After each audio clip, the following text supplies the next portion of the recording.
शव यात्रा। अमरपुर नाम के एक गांव में विमल हलवाई अपने 2 छोटे बच्चों और बीवी के साथ रहता है। विमल की पत्नी ज्योति भूत प्रेत जादू टोने में बहुत माना करती थी। इसका बिल्कुल विपरीत विमल इन चीजों को दक्यानुसी माना करता था। रोज की तरह विमल अपने मिठाई की दुकान जाने के लिए निकलने की हड़बड़ी में होता है। मैं निकलता हूँ ज्योति, देरी हो जाएगी, दुकान भी खोलनी है मुझे। अजी ध्यान से, आज अमावस्या है। रास्ते में कोई कपड़ा या कुछ भी गिरा हो तो उसे लांग मत दीजिएगा, बगल से चले जाइएगा। अरे ऐसे तो तुम मुझे पागल ही कर दोगी क्या? हाँ, मैं नीचे देखकर चलूं कि सामने से कोई गाड़ी घोड़ा आकर मेरे ऊपर से चला जाए? दोनों हालत में तो मेरी ही मौत है। अरे क्यों सुबह सुबह इतनी अपसुगनी बातें कह रहे हो जी? मेरे गांव में तो ऐसा आंखों के सामने होता हुआ देखा है मैंने, इसीलिए कहती हूँ, वरना मुझे क्या, पड़ोसी को तो नहीं कहना चाहती मैं। पति हैं आप मेरे, इसलिए बोल रही हूँ। विमल अपनी मिठाई की दुकान चला जाता है। दुकान पर पहले से ही ग्राहकों की लंबी लाइन लगी हुई थी। ये लो, वहाँ ज्योति अमावस्या को लेकर परेशान है और आज तो हमेशा से ज्यादा ही लंबी लाइन लगी पड़ी है। अच्छी खासी बिक्री होगी आज। विमल दुकान खोलता है। एक के बाद एक ग्राहक उसकी दुकान पर मिठाई ले रहे होते हैं।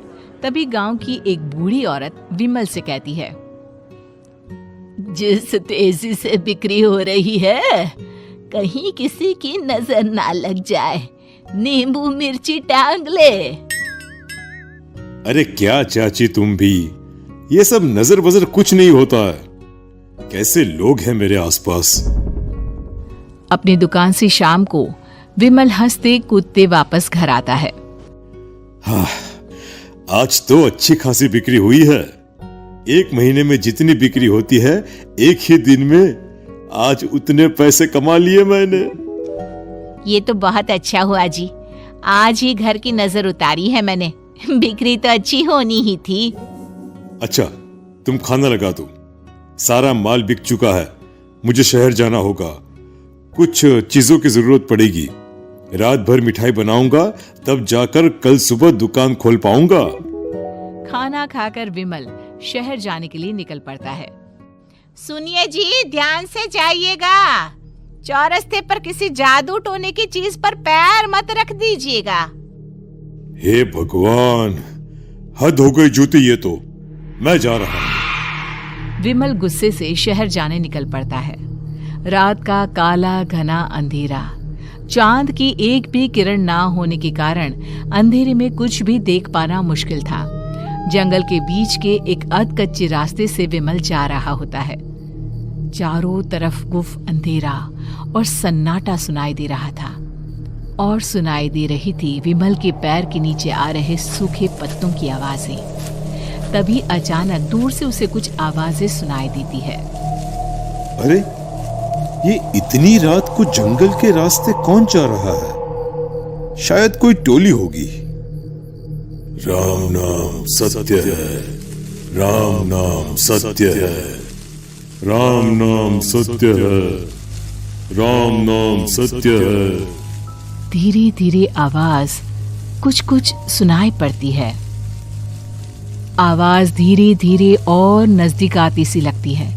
विमल देखता है कि उसके सामने से सजी धजी सफेद कपड़े में लिपटी एक अर्थी निकल रही है, जिसके साथ 5 लोग ही थे।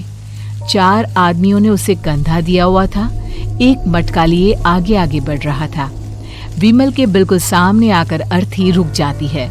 उसमें से एक आदमी विमल से कहता है, अरे भाई, जरा अर्थी को कंधा लगाना, मैं बहुत थक गया हूँ, बड़ी मेहरबानी होगी।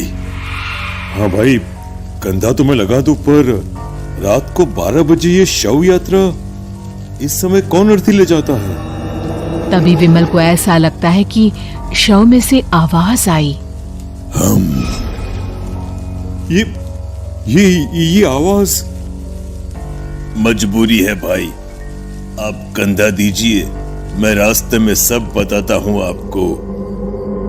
विमल अर्थी को कंधा दिए चल रहा होता है कि उसे ऐसा लगता है कि हाथ में मटका लिए जो आदमी शव के आगे चल रहा है उसके पैर उल्टे हैं। क्या हुआ भाई, हकला क्यों रहे हो? वो आपके साथी के पैर उल्टे। विमल अपनी बात पूरी भी नहीं कर पाता कि वो देखता है कि उस आदमी के पैर तो सीधे ही हैं। अरे नहीं, कुछ नहीं, मुझे शायद वहम हुआ होगा। धीरे धीरे सब आगे बढ़ रहे होते हैं।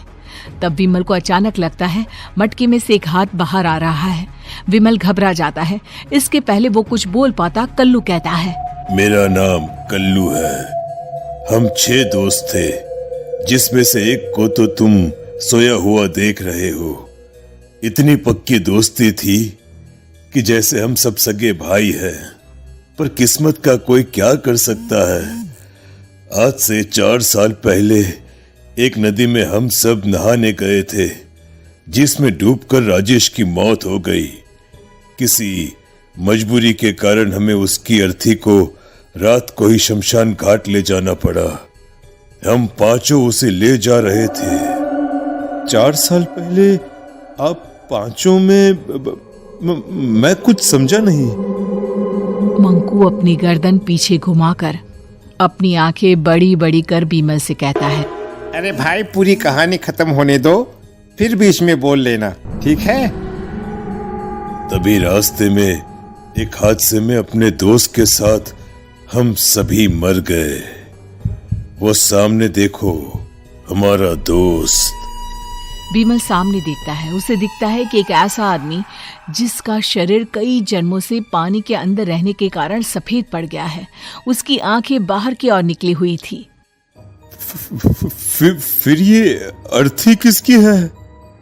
अर्थी के साथ के लोग अर्थी को नीचे रखते हुए एक साथ बीमल की ओर देखते हुए कहते हैं, तुम खुद ही देख लो। बीमल शव पर से सफेद कपड़ा हटाता है। शव की जगह खुद को ही देखकर बीमल के होश उड़ जाते हैं। वो शव बीमल की ही थी। पलक झपकते ही बीमल उस अर्थी की जगह पर होता है। 6 के 6 दोस्त उसी तरह अर्थी को उठाकर चलने लग जाते हैं। राम नाम सत्य है। राम नाम सत्य है। राम नाम सत्य है।